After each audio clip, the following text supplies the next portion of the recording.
Pues una vez más, gracias por acompañarnos en este viernes previo a la felicidad que da unas heladas o helados, si usted también prefiere. Pues sí, es legítimo. ¿Cómo estás, Obed, en este viernes ya prácticamente para inaugurar el fin de semana? Bien, ya ansioso. ¿O por qué no los dos? ¿Helados y helados también? Heladas y helados, en efecto. Sí, heladas y helados, efectivamente, tienes razón. Bueno, le damos a usted la bienvenida el día de hoy a este espacio en el que le presentamos el producto del trabajo investigativo de quienes aquí trabajamos en Sin embargo MX y Sin embargo al aire.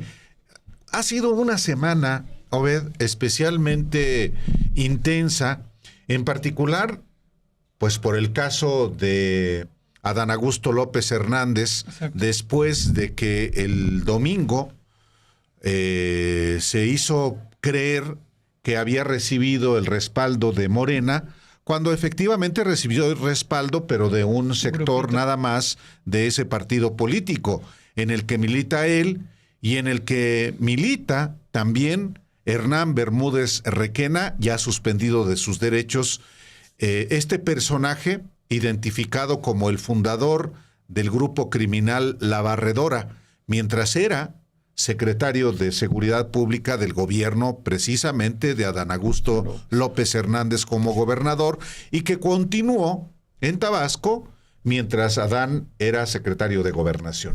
Es una semana, digamos, que se centra en lo nacional, particularmente en todo lo que se da a conocer, particularmente aquí en Sin embargo, sobre Adán Augusto López Hernández. El propio Hernán Bermúdez Requena, hablamos, por ejemplo, del primer antecedente, que es la hermandad policíaca, que tú ya hablabas hace 8 días, lo detallabas muy bien. Bueno, también profundizamos sobre esto en un texto. De igual manera, hablamos en esta semana sobre cómo nace La Barredora y particularmente los vínculos y las ligas con este sujeto que detienen ayer, que es el Mamado. El Mamado. Que es uno de los mandos dentro de La Barredora. Ulises Caballo Pinto. Así se llama oficialmente, no es una invención mía. Ulises Caballo Pinto Madera es el nombre de El Mamado, este personaje detenido en Tlajomulco de Zúñiga, en el estado de Jalisco, y no es fortuito dónde fue detenido. Tlajomulco de Zúñiga es un municipio del área metropolitana de Guadalajara que desde el 2010 gobierna el partido Movimiento Ciudadano con Enrique Alfaro, que después fue alcalde de Guadalajara y luego gobernador del estado de Jalisco. Y en Tlajomulco tiene uno de sus centros operativos, el Cártel Jalisco Nueva Generación, al que pertenece El Mamado, y que junto con Bermúdez Requena hicieron una unión para crear La Barredora en el estado de Tabasco, de acuerdo con todos los indicios que existen. Entonces, fue una semana muy intensa en ese sentido. ¿Cuál es la responsabilidad que tenemos como periodistas y como medio de comunicación? Pues dar a conocer información que nosotros investigamos y que difundimos, porque es un asunto que no solamente concierne a Tabasco, le concierne a todo el país.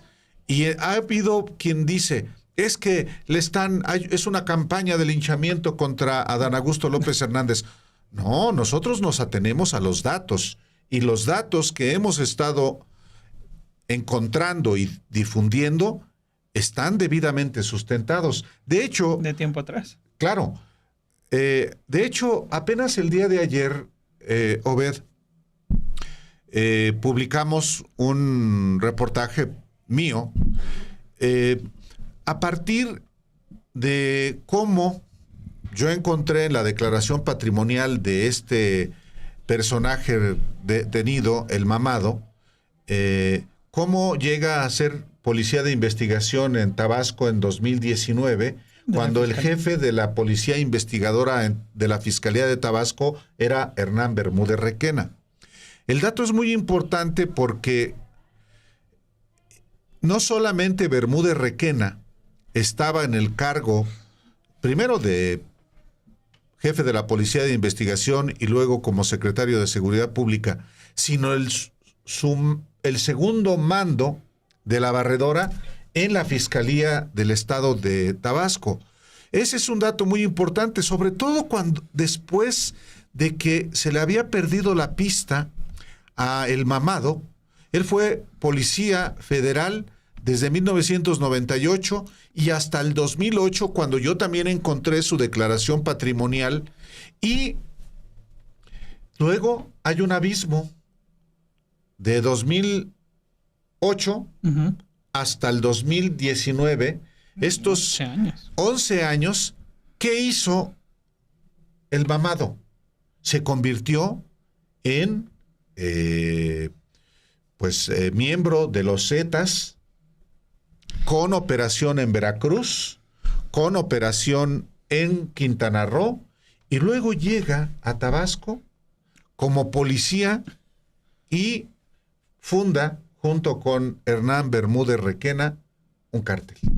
Me parece que es este engranaje, El Mamado, que une varias cosas.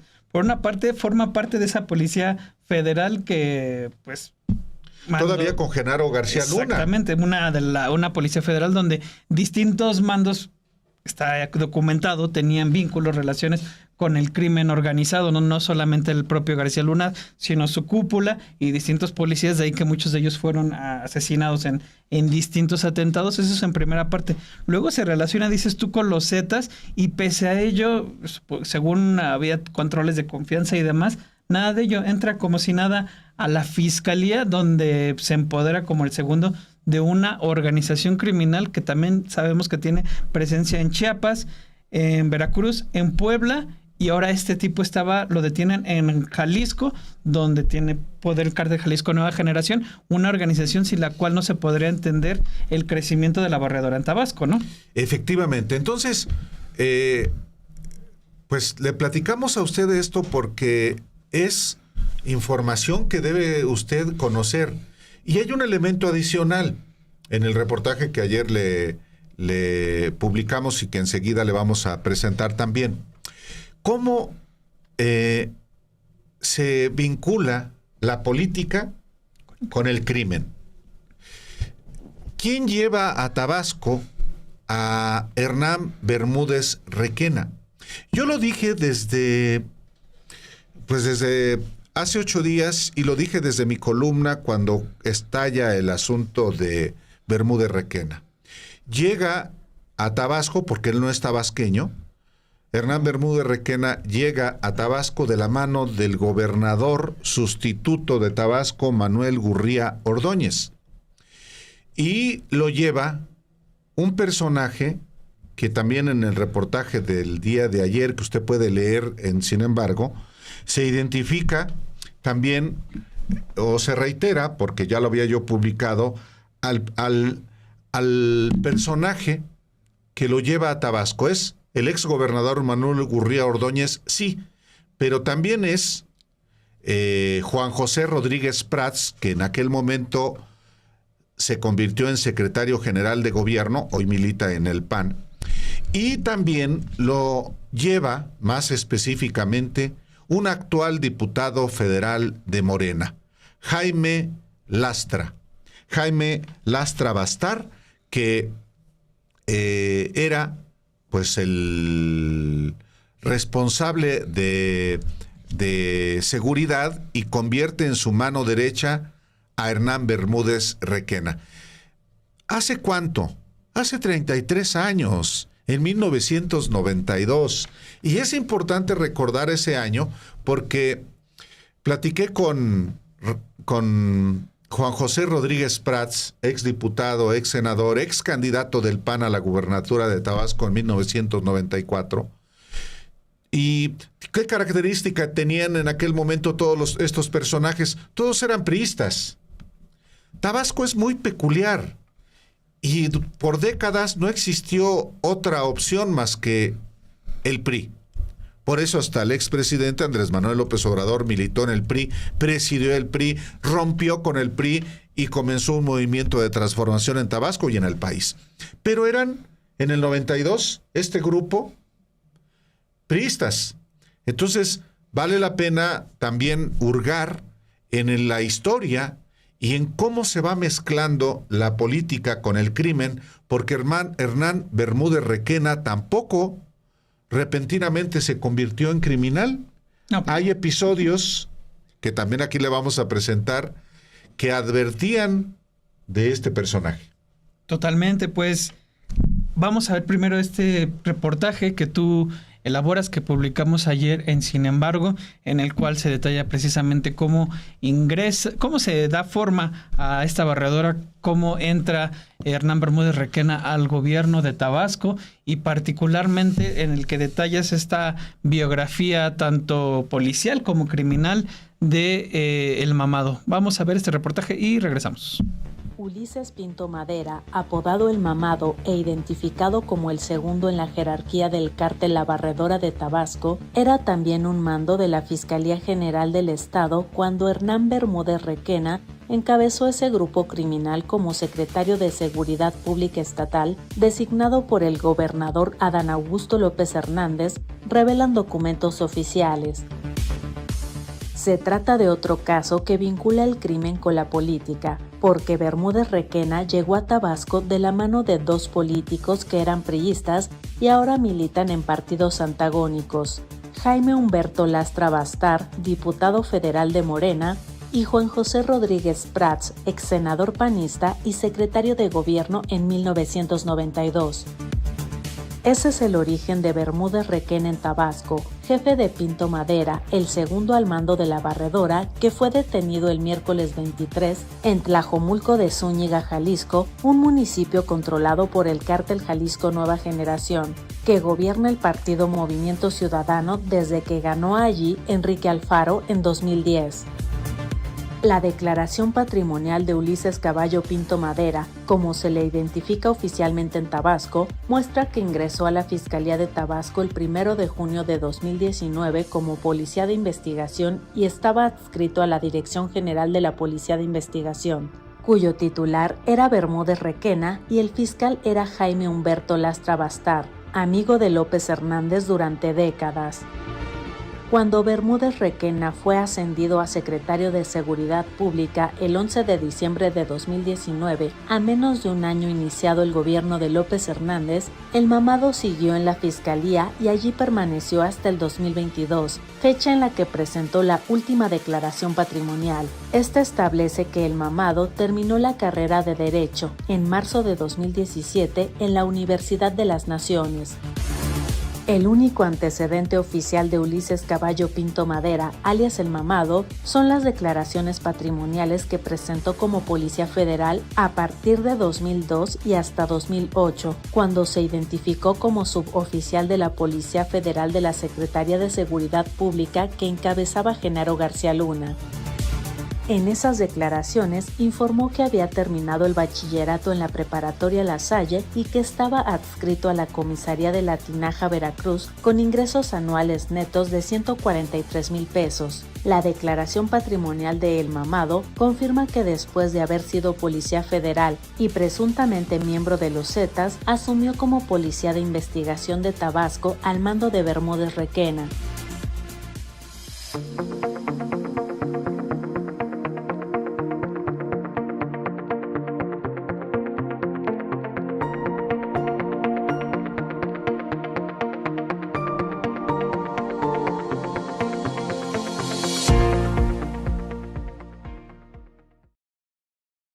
Pues bien, ahí está ese reportaje que tú sacas ayer, Álvaro, y también ayer, antier, hay un texto que traemos aquí en Sin embargo, de Armando Guzmán, un conocido tuyo, ya en proceso, corresponsal durante muchos años. Más de 30 años. Sí, es un trabajo que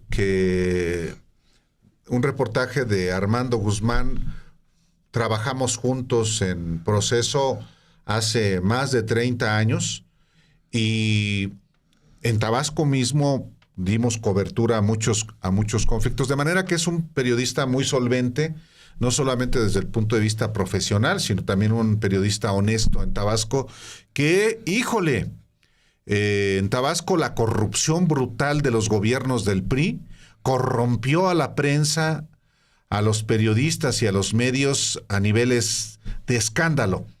Hoy muchos han cambiado de piel y ya se disfrazan hasta de 4T, como muchos personajes. Y otros corruptos ya nutren medios de comunicación que cuidaban que no tener corruptos, y ahora esos corruptos trabajan para medios.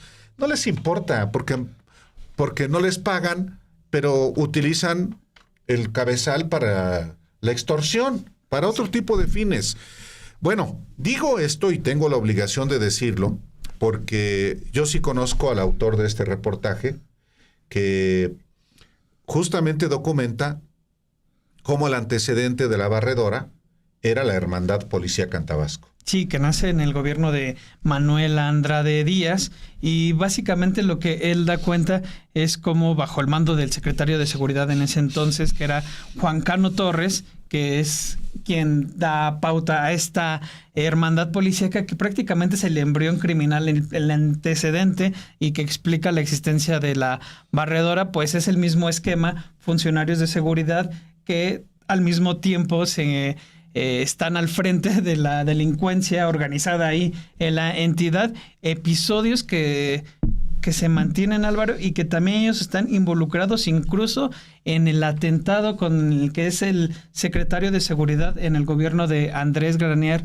Melo, el general, este general contra quien atentan la vida, lo quieren atacan, matar. Y sobrevive de milagro. Sí, matan a su escolta. Pero es muy importante este antecedente porque estamos hablando del 2006, cuando está consolidado un grupo criminal al interior de las policías en el estado de Tabasco, tanto que ven que un general del ejército en el siguiente gobierno va a ir pues contra sus intereses, sí, y lo quieren matar. Y luego también con el propio Bermúdez Requena, que había sido que era subsecretario de Protección Civil del gobierno de Manuel Andrade, el compadre de Adán Augusto López Hernández, quien fue el coordinador de la campaña de Manuel Andrade, es detenido por la extinta Procuraduría General de la República, vinculado al asesinato de un ganadero. Exacto. Y durante 11 días es interrogado, inexplicablemente lo dejan libre. No hay pruebas, según. Entonces, ya había esas alertas, y es importante también recuperar esta información, porque inclusive hay cruce de acusaciones, Obed, entre Manuel Andrade y el secretario de gobierno de Granier sobre los vínculos criminales de cada quien. Es por eso importante recuperar cómo se mezcla el crimen con la política en el estado de Tabasco. No crean que esto ocurrió de Bermúdez Requena, ocurrió repentinamente en el gobierno de Adán Augusto. No, por eso es importante ir al origen de quién llevó también a Hernán Bermúdez Requena a Tabasco, porque Roberto Madrazo lo hizo director del sistema penitenciario, del penal de Villahermosa. ¿Qué significa eso? Ahí hay puros intereses criminales. Pues igual ahí empezó también a hacer las ligas, precisamente, claro, la barredora. Claro, entonces, y ahí aparece Roberto Madrazo muy abrazado de Bermúdez Requena, porque era uno de sus policías. Entonces, informamos de manera integral para que se entienda el fenómeno. Claro, la Madrazo, Latinus, sus negocios y otros, es que Adán Augusto no, solamente él tiene una responsabilidad política. Exacto. Pero tienen responsabilidad política por lo menos otros exgobernadores del estado de Tabasco. Sí, aquí importante de todo esto no fue que nació ahí de generación espontánea de un día o de un sexenio a otro este cártel de la barredora. Este antecedente de la hermandad policial es importante, sobre todo a mí me llama mucho la atención la manera en la que atentan contra el general Francisco Fernández Solís.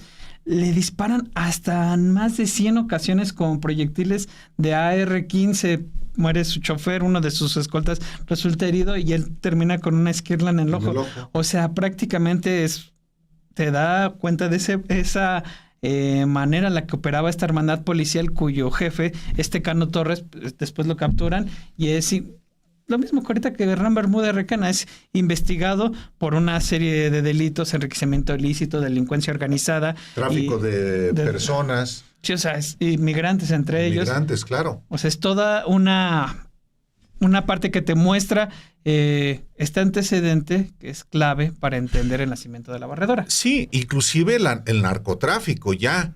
En Tabasco ha sido un estado de tránsito del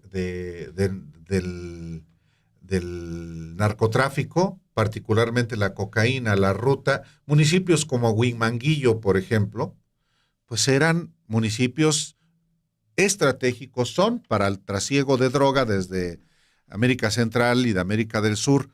Y los ganaderos, uno de los ganaderos asesinado, Cirilo Vázquez Lagunes, pues también acusado de pertenecer al narco, y lo vínculo con su hermano y con el propio Bermúdez Requena. Entonces, no es una cosa menor, estamos hablando de intereses grandes desde hace muchos años. Totalmente. Pues vamos a ver este otro reportaje que elaboramos con la información de Armando Guzmán y regresamos.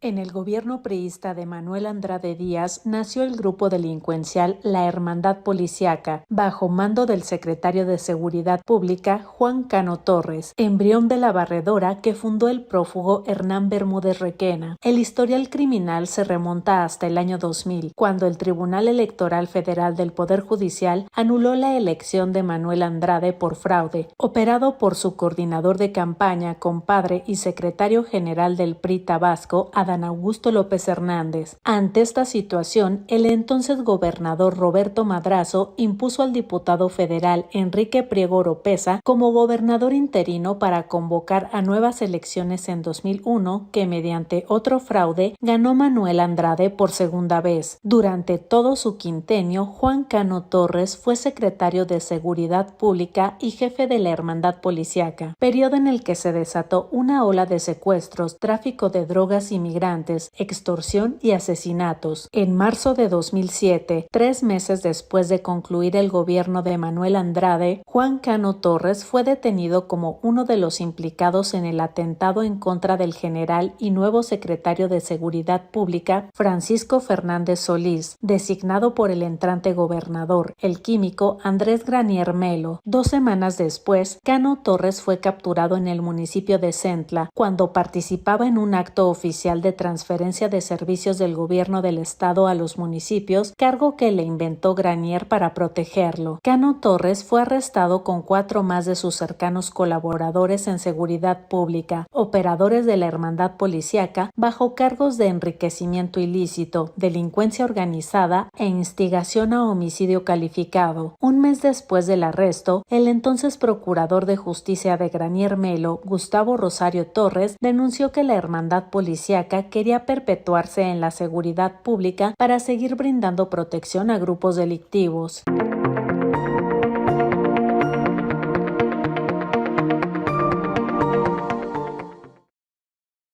Ahí tiene usted esta información sobre el antecedente de la barredora.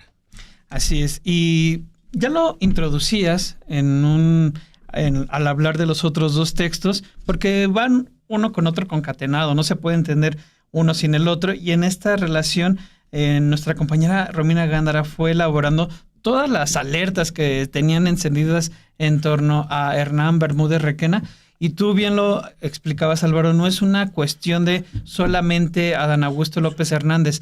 Hablas, por ejemplo, cómo fue director de este penal con Roberto Madrazo, pero en total fueron 6 gobernadores por los que él pasó, teniendo distintas atribuciones, todas ellas muy enfocadas en el tema de seguridad nacional y sobre todo este episodio de 2006 en el que es detenido por la muerte de este ganadero. Sí, son 6 gobernadores de Tabasco a los que sirve Hernán Bermúdez Requena. Pero en cada uno de estos gobiernos hay alertas. Y este es el trabajo de nuestra compañera Romina Gándara al respecto, que también pensamos es importante que usted conozca. El senador Adán Augusto López Hernández, en su única entrevista con medios, afirmó que nunca sospechó que Hernán Bermúdez Requena, exsecretario de Seguridad Pública de Tabasco y prófugo de la justicia, tuviera vínculos con actividades criminales, a pesar de que dijo que lo conocía bien. No, nunca sospeché, sino lo hubiésemos inmediatamente separado del cargo. Sin embargo, documentos periodísticos, testimonios y reportes militares filtrados por Guacamaya Leaks en 2022 muestran que al menos sí había indicios para sospechar de Bermúdez, ya que tenía señalamientos de secuestro, al haber sido detenido por la extinta Seido y relaciones con el crimen organizado. En 2006 fue detenido por la Subprocuraduría de Investigación Especializada en Delincuencia Organizada, conocido por sus siglas como Seido, por su presunta participación en el secuestro y asesinato del ganadero Ponciano Vázquez Lagunes, aunque fue liberado después. Fue en el año 2019 cuando Adán Augusto nombró a Hernán Bermúdez secretario de Seguridad y Protección Ciudadana de Tabasco, cargo que mantuvo incluso cuando López Hernández fue designado secretario de Gobernación. El 5 de enero de 2024, Bermúdez presentó su renuncia en medio de una crisis de violencia en Tabasco, estado donde la tasa de homicidios aumentó 252.56% ese año, con un incremento también en secuestros, feminicidios y extorsiones. Con la revelación de los Guacamaya Leaks, se filtró un informe del Centro Nacional de Inteligencia que vinculaba a Bermúdez y al comisionado José del Carmen Castillo con la Barredora, célula ligada al cártel Jalisco Nueva Generación que operaba con su aval en municipios como Huimanguillo y Cárdenas. Bermúdez era conocido en esa red como Comandante H y designaba mandos policiales vinculados a actividades ilícitas. Pero no solo eso, presuntamente antes de asumir como gobernador, a Adán Augusto se le habría advertido o que Bermúdez aparecía como persona de interés en bases de inteligencia federal, pero la alerta fue ignorada, de acuerdo con un reportaje o nota publicada por Excelsior. El secretario de Defensa Nacional, Ricardo Trevilla Trejo, negó este martes que Sedena haya informado formalmente a López Hernández sobre estos vínculos, señalando que los reportes de inteligencia son preliminares y solo se comparten cuando son verificados, en tanto que el secretario de Seguridad Federal, Omar García Harfuch, confirmó que Bermúdez es buscado por asociación delictuosa, extorsión y secuestro. Desde principios de 2024 ya circulaban informes que lo vinculaban con delitos, pero la Fiscalía de Tabasco abrió la carpeta de investigación formalmente en noviembre. En febrero de 2025 se obtuvo orden de aprehensión y ficha roja de Interpol. No obstante, Bermúdez obtuvo un amparo provisional el 21 de abril de 2025 en Baja California que le impide ser detenido, tras pagar una garantía de 16,000 pesos. La audiencia para decidir si se concede suspensión definitiva está programada para el 1 de agosto.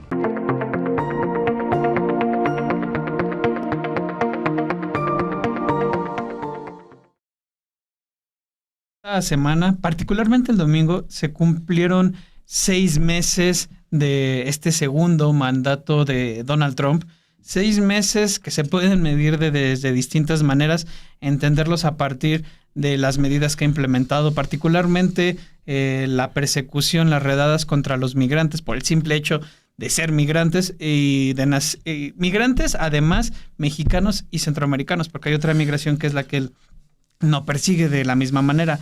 También se puede hablar por el lado de los aranceles impuestos prácticamente a todos los países, pero hay un indicador que tiene cierta fidelidad y es el de las encuestas, Álvaro. Él llega prácticamente con una muy buena aceptación, inicia con arriba del 50% de aceptación. A partir de marzo, encuestas de ponderados de Real Clear Politics y de The New York Times coinciden que se da se tuerce todo y de ahí va en picada. Tan en picada que ayer llega a su punto más bajo de desaprobación y pues no veo, para muchos seguirá cayendo, sobre todo mientras se ve involucrado, por ejemplo, en toda esta polémica, bueno, y redes criminales con Jeffrey Epstein, al saber que su nombre pues siempre sí figuraba en estas listas, por ejemplo, Álvaro. Efectivamente, el tema que también ha marcado esta semana, estos 7 días, es, por supuesto, los 6 meses de Donald Trump en el gobierno de Estados Unidos que se cumplieron el domingo. Y evidentemente se impone una revisión de estos primeros 6 meses de un periodo de 4 años de gobierno, y desde marzo, efectivamente, la tendencia a la baja de Donald Trump se ha mantenido. ¿Le va a dar para que deje de ser presidente? Yo no creo. Los gringos son muy conservadores también, y por más que esté en el escándalo y por más inclusive que pueda eventualmente comprobarse, porque esa es la duda, exacto, que si Trump efectivamente estuvo involucrado directamente en el abuso sexual de menores junto con su amigote Jeffrey Epstein. Pero, no me adelanto, este trabajo tiene que ver justamente con esta tendencia a la baja, como refieren las encuestas.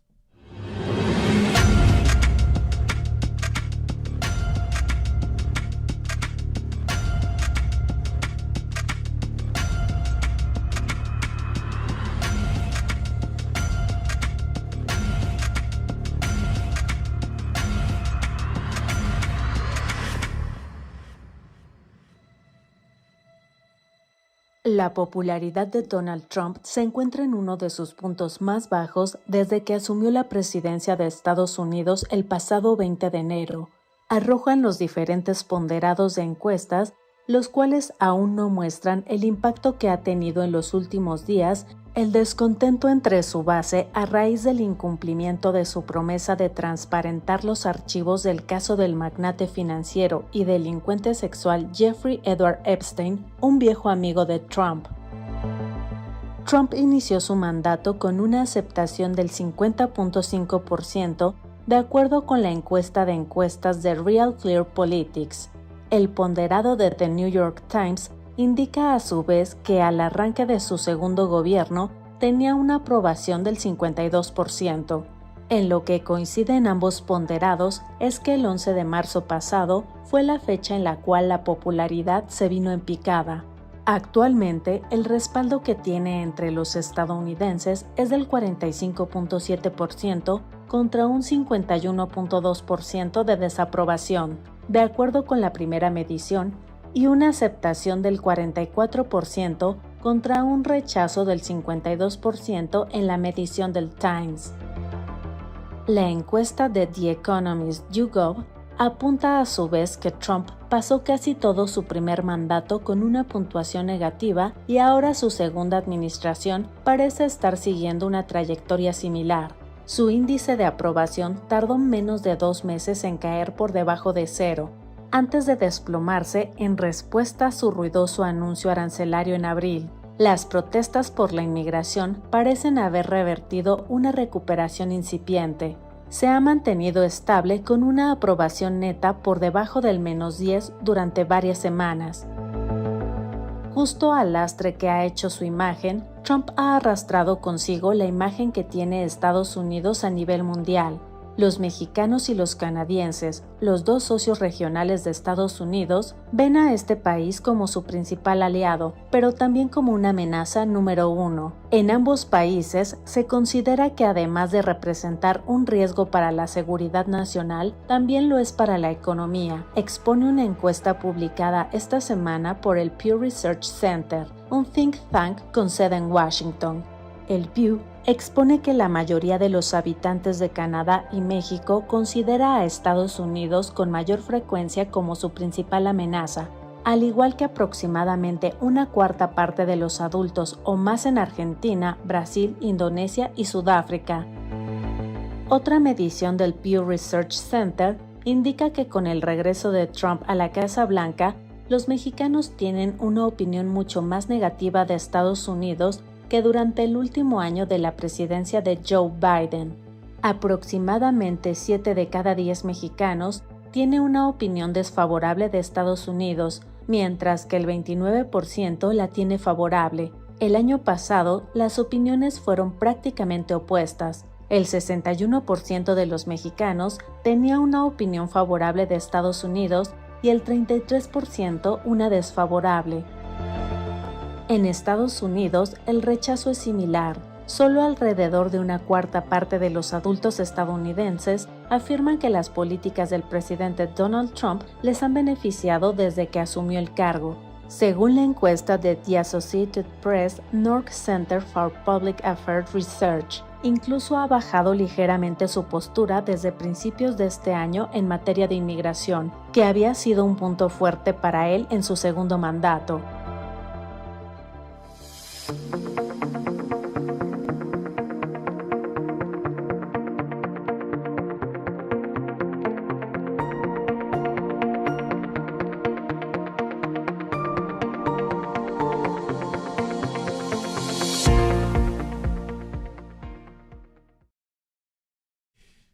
Otro de los rasgos característicos de Trump es, evidentemente, su vileza contra los diferentes, y más específicamente contra quienes son de origen mexicano.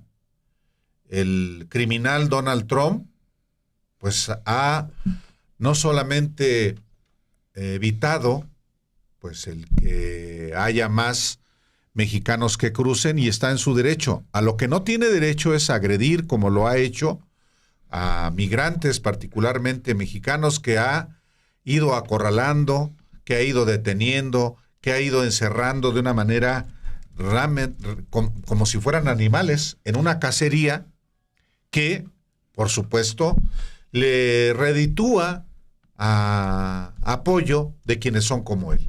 Sí, de hecho esta semana uno de los casos que también mostró esta manera en la que ha casado a los migrantes es el caso de los hermanos mexicanos Carlos y Alejandro González. O sea, Carlos, que era el menor de edad, pues estaba allá, Álvaro, tenía visa turista, pero todavía estaba vigente. Lo detienen por una infracción menor y se lo terminan llevando al Alcatraz Alligator. Va su hermano Alejandro, que ya se le había vencido la visa, aunque estaba en trámites porque se había casado con una estadounidense. Va él a ayudar a su hermano, le dicen, a ver sus papeles, resulta que ven que estaba en esta situación de trámites, no les importa, y a la fecha los dos mexicanos están detenidos junto con otros, me parece que dijo la presidenta que eran 16 mexicanos los que estaban allá en el Alcatraz Alligator. En uno de los tantos ejemplos, hay otros ejemplos que hemos visto de una niña mexicana a la que quisieron expulsar aún cuando tenía un tratamiento médico allá en Estados Unidos. Casos de mexicanos que han muerto en custodia de las autoridades migratorias de Estados Unidos es parte de los diferentes relatos que muestran esta cacería inhumana de Donald Trump, y sobre eso también preparamos un reportaje de nuestra compañera Montserrat Antúnez, y los dejamos con él y regresamos.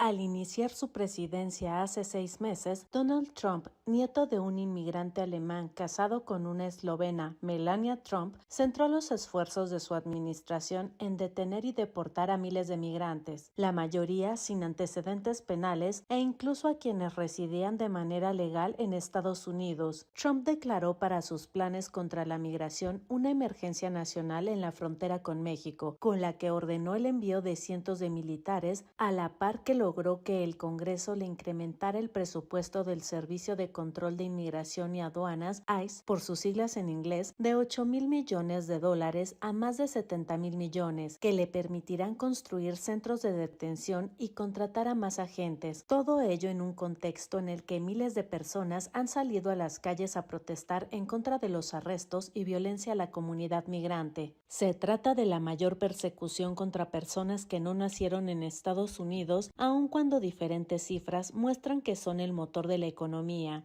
Miramos el impacto que ha tenido en los negocios, por ejemplo, solo por poner un ejemplo. Muchos negocios están vacíos, la gente está asustada, no va a trabajar, la gente no va a consumir. Esto va a tener efectos devastadores, no solamente el día de hoy, pero en el futuro. El presidente Trump corrió con la promesa de que iba a arreglar la situación económica y al contrario se está empeorando. Corrió con la idea de que iba a acabar las guerras y eso no se mira.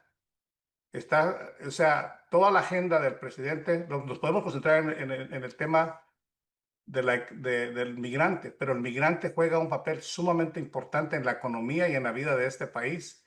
Entonces no deja de tomar una relevancia importante el hecho de que los migrantes sean en este momento perseguidos de la manera que lo están haciendo. Lo hicieron en California, lo van a hacer, como te digo, en otros estados, lo han hecho en otros estados.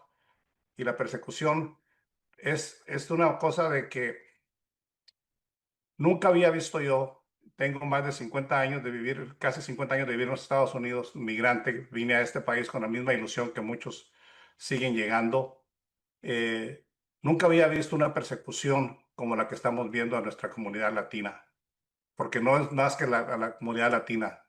Si te das cuenta, los lugares donde van a ser las redadas normalmente son en escuelas, cerca de escuelas latinas, en los fields, en los campos.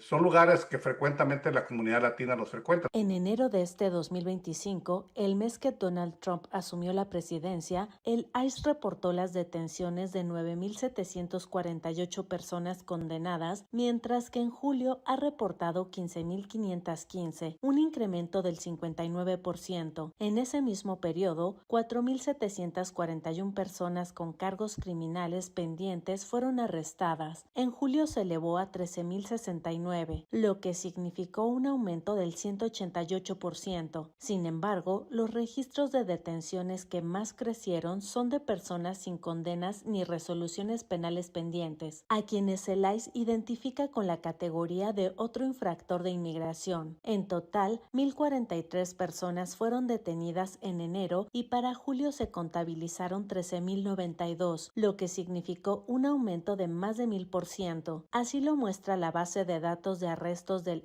ICE actualizada al 12 de julio. La organización Human Rights Watch informó cómo a finales de junio de 2025 el número de personas detenidas por motivos de migración superaba las 56,000, un máximo histórico. Desde la segunda toma de posesión de Donald Trump, la población diaria ha aumentado más de un 42%. A eso se suma que desde principios de 2025, al menos 11 personas han muerto bajo custodia del ICE. La presidencia de Trump también ha emprendido una campaña de comunicación anti-inmigrantes, por ejemplo, a través de la Secretaría de Seguridad Interior, que llama a migrantes a autodeportarse con la aplicación de CBP Home. Estas políticas y la violencia con la que migrantes son detenidos ha ocasionado que cientos de miles de estadounidenses salgan a las calles a manifestarse. Aunque Donald Trump ha centrado su discurso en pronunciarse en contra de la migración, las encuestas más recientes muestran que cada vez menos estadounidenses se sienten preocupados por el impacto que pueda tener en sus vidas. En 2024, en el marco de la campaña electoral que llevó a Trump a la presidencia de Estados Unidos, un 55% pedía que la población migrante se redujera. Ahora esa proporción cayó al 30%, reveló una encuesta realizada por la firma global de análisis y consultoría Gallup.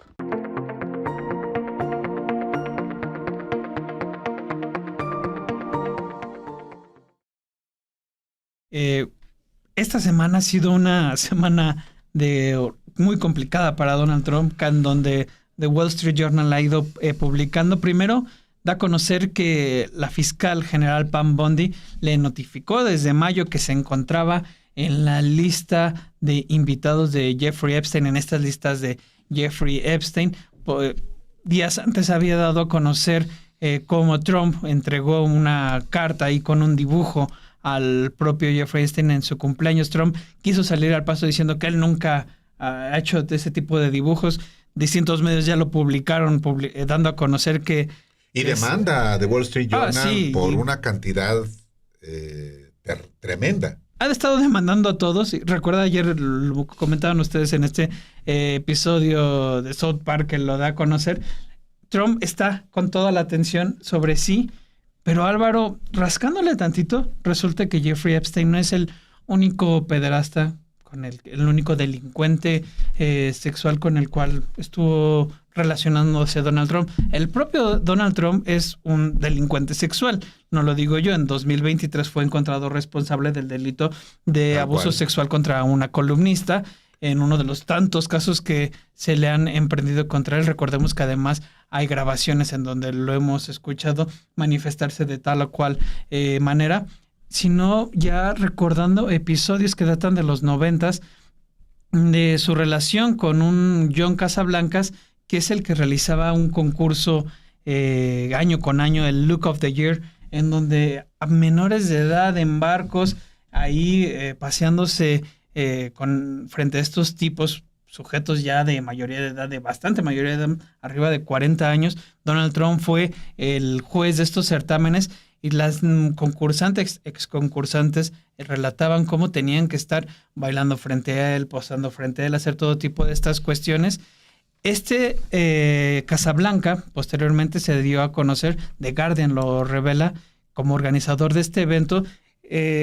Desarrollaron toda una red en la cual identificaban a menores susceptibles para pues estarlas acosando. Muchas veces de ellas abusaron de menores y demás, y junto a John Casablancas él también tenía de amigo en este entramado que se ha ido dando a conocer poco a poco. También era amigo de otro pederasta, francés, ahorita te digo su nombre, que también a su vez Jean-Luc Brunel, quien a su vez Jean-Luc Brunel también era amigo de Jeffrey Epstein. Estaban como en esta red de amistades. Por cierto, Brunel, Álvaro, también fue encontrado sin vida en su celda tiempo después de que se estalla este escándalo de Epstein, al igual que Epstein. Entonces, trabajo que preparamos es: Donald Trump quiso negar su amistad con Epstein. Eran amigos, hay evidencia de que él estuvo regalándole hasta estos dibujos, lo invitó a su boda, también lo dan a conocer posteriormente, aparece en los archivos, pero no solo él, también con John Casablanca, otro agresor sexual, también se da cuenta de que tenían una amistad por años. Donald Trump incluso posteriormente él se involucra en estos certámenes de belleza a partir de su amistad con Casablanca, y todos ellos tenían también de relacionado Jean-Luc Brunel, quien es acusado de haber llevado a menores de edad pues a las garras de Epstein. Por eso tiene sentido la lógica de los acontecimientos que conduce a que Trump está tan preocupado por el tema Jeffrey Epstein, porque él estuvo involucrado en delitos de orden sexual con menores. Ese es parte del asunto, a lo que conduce. Todavía no se ha concluido, no. Pero la lógica de los acontecimientos, los hechos que rodean a este personaje, pues llevan a eso. Tal cual. Pues vamos a ver si quieres este video en el que precisamente hablamos sobre estas relaciones de Trump y sus otros amigos, además de Epstein. Jeffrey Epstein no fue el único pederasta con el que el presidente de Estados Unidos, Donald Trump, sostuvo por años una estrecha amistad. Durante su incursión en el ámbito del modelaje como juez o como patrocinador, formó parte de un selecto círculo integrado por personajes sobre quienes también pesan señalamientos y acusaciones de abuso sexual, como John Casablanca y Jean-Luc Brunel. Formalmente no existen acusaciones penales contra el mandatario de la Unión Americana, pero sí testimonios difundidos por la prensa de jóvenes que aseguran que fueron agredidas sexualmente por el también magnate, además de las también documentadas relaciones Casablanca-Trump, Trump-Epstein, Epstein-Brunel, quienes compartían el gusto de rodearse por jovencitas, muchas de ellas menores de edad, en torno al mundo de las pasarelas. Uno de estos episodios tuvo lugar en septiembre de 1991, cuando se realizó el concurso Look of the Year, un certamen que año con año desde 1983 realizaba la agencia internacional de modelos Elite Model Management, misma que fue fundada y dirigida por John Casablancas, quien también creó el término supermodelos y los estrictos estándares que éstas debían cumplir para pertenecer a este pequeño círculo de top models. Casablancas no solo creó en París, Francia, en 1972 y dirigió por años a Elite Model Management, también fue el organizador del certamen de moda que por mucho tiempo fue el espacio de donde surgieron modelos de la talla de Cindy Crawford, Claudia Schiffer y Naomi Campbell, lo que permitió que la agencia de modelos, muchas de ellas menores de edad, se convirtiera en una de las más importantes a nivel mundial. Pero no todo lo que brilla es oro. En 2020, una investigación del diario The Guardian reveló que tanto la agencia de modelos como los concursos de belleza que ésta realizaba servían para seleccionar a las adolescentes, quienes después serían explotadas sexualmente por una red de pedófilos de la que formaba parte varios de los hombres más poderosos del mundo, incluido el propio Casablancas y el actual presidente de Estados Unidos, Donald Trump. Y para muestra basta un botón, según señalamientos de las propias exparticipantes y de otras personas que fueron testigos de los hechos, en el certamen Look of the Year de 1991, en el que el premio para ganadora era un contrato de $150,000, rememoria The Guardian, Trump no solamente fue uno de los principales patrocinadores de dicho evento, también fungió como juez del concurso que tuvo como participantes a adolescentes de 14 años de edad. Un relato recogido por el periódico señala que una adolescente, de entonces 15 años de edad, también fue obligada a bailar frente a Trump y Casablancas, entre otros sujetos más, bajo amenazas de que si se negaba, sería expulsada del barco, lo que consideró que era solo para entretener a los hombres y no como parte de la competencia. Esto no era para ser juzgada ni para formar parte de la competencia, era para entretenerlos, dijo. Por su parte, Jean-Luc Brunel, al estilo Casablancas, fue un conocido representante de modelos, creador de las agencias de modelos Karen's Models y MC2, las cuales habrían servido para proveer de chicas a su íntimo amigo Jeffrey Epstein, el financiero multimillonario y agresor sexual de menores, quien en 2019 se suicidó en su celda antes de que siquiera se iniciara el juicio en su contra, luego de que fue acusado de explotar sexualmente decenas de niñas. Virginia Roberts Giuffre, quien en el año 2000 fue cooptada por Epstein a través de su cómplice Ghislaine Maxwell, cuando tenía 16 años de edad y trabajaba en la finca Mar-a-Lago de Donald Trump en Palm Beach, Florida, afirmó en 2015 que Jean-Luc Brunel era uno de los principales proveedores de chicas de Epstein. Al parecer, el fundador de Karen's Models tenía contactos con los que conseguía papeles falsos para las menores que llevaba a Estados Unidos. La amistad entre el actual presidente de Estados Unidos, Donald Trump, y el pedófilo Jeffrey Epstein está más que documentada. Incluso, el mandatario a inicios del 2000 se expresó muy positivamente sobre el financiero, a quien calificó como un tipo estupendo, lo que quedó consignado en una entrevista para la revista New York, pese a que ahora Trump está intentando que sus palabras queden en el olvido. Y aunque formalmente no existen acusaciones penales contra el mandatario de la Unión Americana, sí hay testimonios difundidos por la prensa de jóvenes que aseguran que fueron agredidas sexualmente por el también magnate. The New York Times recogió varios relatos de presuntas víctimas. Por ejemplo, el de una mujer que afirmó que Trump la manoseó cuando Epstein la llevó a la Torre Trump en Manhattan para reunirse con él. Además de la evidente relación que unió a estos personajes, Casablanca Trump, Trump-Epstein, Epstein-Brunel, quienes compartían el gusto de rodearse por jovencitas, muchas de ellas menores de edad, en torno al mundo de las pasarelas. No obstante, solo 2 de estos personajes enfrentaron acusaciones penales en vida. Epstein y Brunel, ambos fallecieron, coincidentemente, en sus respectivas celdas luego de que fueron aprehendidos. Contra Casablanca existen señalamientos, pero nada de manera formal actualmente como en el caso de Trump. Sin embargo, el primero murió en 2013 de cáncer y el segundo logró llegar a la presidencia de una de las naciones más poderosas del mundo, desde donde ha intentado cerrar el caso del financiero pederasta sin éxito, ya que sin importar el partido, están presionando al Departamento de Justicia para que haga públicos los archivos al respecto.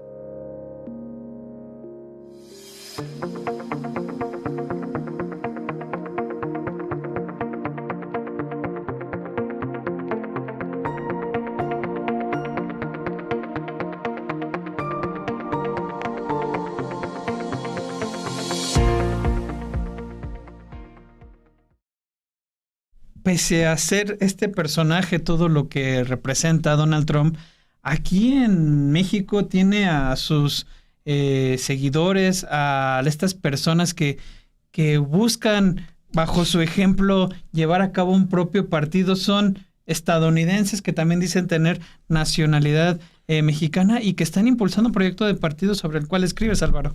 Sí, efectivamente, tiene seguidores Donald Trump en México. Los tiene mexicanos y México-estadounidenses. Me niego a decirles americanos, porque americanos somos todos los que habitamos el continente. Entonces, en México inclusive se está formando 2 partidos políticos pro-Trump, pro-yanquis, diríamos en general. Uno, el de Eduardo Verástegui, este cantantillo de Quinta que anda promoviendo un partido Viva México para ponerse a las órdenes de Estados Unidos y de Donald Trump. Y el otro es México Republicano, que desde su propio nombre, pues tiene una asociación con el Partido Republicano de Estados Unidos. Y no es solamente el nombre. El representante del Partido Republicano en México, Larry Rubin, es el asesor general de México Republicano. Y el secretario general del Partido Republicano, del Partido México Republicano, fue el representante del Partido Demócrata en México. Entonces, 2 estadounidenses creando un partido político en México, ¿sí? Pero tenemos también la nacionalidad mexicana. Sí. Y con eso burlan el artículo 33 constitucional que prohíbe a todo extranjero inmiscuirse en los asuntos de México. Y con esa coartada se está construyendo México Republicano, presidido por un personaje muy peculiar, Juan Iván Peña Neder, personaje que viene del PRI, es de Chihuahua, personaje que después trabaja en las redes progresistas de Manuel Camacho en la candidatura de Andrés Manuel López Obrador en el 2006, luego se va a trabajar al gobierno de Felipe Calderón en el ámbito de los casinos, sale en medio de un escándalo de los casinos y luego es encarcelado por violar a su esposa, como ella lo acusó. Luego sale de la cárcel y comienza a construir un partido político con el Baester Gordillo. Las redes sociales progresistas lo echan y ahora anda en México Republicano.